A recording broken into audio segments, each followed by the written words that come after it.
আমি রুমিন ফারহানা বাংলাদেশের একজন নাগরিক, আমার তো অধিকার আছে প্রতিবাদ। ত্রয়োদশ জাতীয় সংসদ নির্বাচনের জন্য বিএনপির মনোনয়ন পাননি টকশো মাতানো ব্যারিস্টার রুমিন ফারহানা।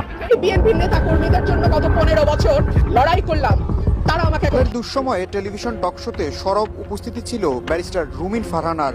তিনিও বিএনপির সম্ভাব্য মনোনয়ন তালিকায় নাম তুলতে পারেন। দর্শক, বিএনপির নেত্রী রুমিন ফারহানাকে নমিনেশন দেওয়া হয় না, এ খবর নিয়ে সারা বাংলাদেশে কিন্তু বিএনপির মধ্যে ক্ষোভ, বিক্ষোভ এবং বিশেষ করে রুমিন ফারহানার যারা বক্তবৃন্দ আছে এবং রুমিন ফারহানা পর্যন্ত মাঠে নেমেছে এবং বলতেছে যে বিএনপির জন্য দীর্ঘ 16 বছর জেল জুলুম নির্যাতন করেছি, সে বিএনপি আমাকে নমিনেশন দিল না, আমাকে ছুঁড়ে ফেললো।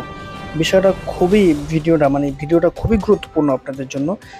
যেখান থেকে দেখতে পাচ্ছেন অবশ্যই জানাবেন। তবে বিষয়টা শোনা যাচ্ছে যে এই হুজুরকে দেখতে পাচ্ছেন আপনার স্ক্রিনে, মূলত ব্রাহ্মণবাড়িয়া বিএনপির যেই আসন, এই আসনে এই জুনায়েদ বাবুনগরী জুনায়েদ আল হাবিবি তাকে নমিনেশন দিচ্ছে বিএনপি। তার কারণ হচ্ছে বিএনপি যেটাই বলতেছে, বিএনপির সাথে দীর্ঘদিন যাবৎ গোপনে কাজ করে গিয়েছে এই জুনায়েদ আল হাবিব, এজন্য নাকি বিএনপি তাকে নমিনেশন দিয়েছে। তবে রুমিন ফারহানার অভিযোগ হচ্ছে, আমি তো বিএনপির জন্য কম কিছু করি নাই। তবে এখানে আপনারা যে ভিডিও দেখতে পাচ্ছেন, আমরা জানি এখানে বিএনপির অনেক বক্তবৃন্দ আছেন।